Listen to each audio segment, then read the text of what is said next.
Important note, I refused to do anything illegal. I refused to become a mirror of his cruelty. I wanted to hurt him in the places that matter.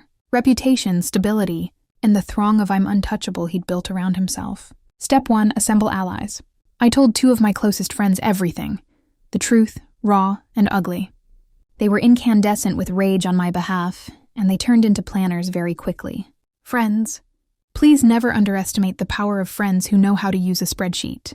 They kept me steady, and they kept me from doing something I'd later hate. My sister overheard a phone call and came over the next day with leaning advice and a lawyer's contact. She's not a lawyer. She just knows people who know people. I couldn't have done any of this alone. Step 2, evidence chain and legal counsel. This wasn't about theatrical public humiliation. It was about accountability. I met with a lawyer who calmly explained what could and couldn't be pursued. File a police report. Maybe if there was harassment or theft. Civil suit, possibly. Employment consequences for certain behaviors. Definitely possible if we had proof of violations. We tightened the documentation, time-stamped everything, and made sure we weren't inventing anything. We were compiling existing facts. Step 3, the slow unspooling, I told Alex, finally, when I felt like I wasn't going to dissolve into a puddle on the floor.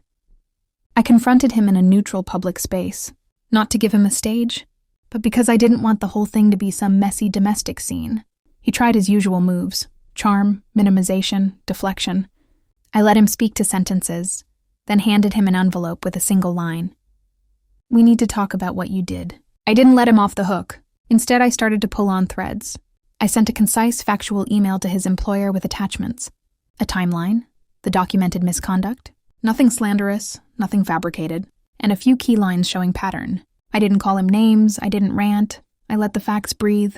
HR took it seriously, not because I'm vindictive, but because many organizations have no choice. When presented with documented patterns that could expose them legally. Within 2 weeks, HR opened an inquiry. Here's where it got deliciously dramatic, a twist I didn't expect. While HR was investigating, one of the people I'd quietly warned, someone from Alex's past he'd treated similarly, slid into my DMs.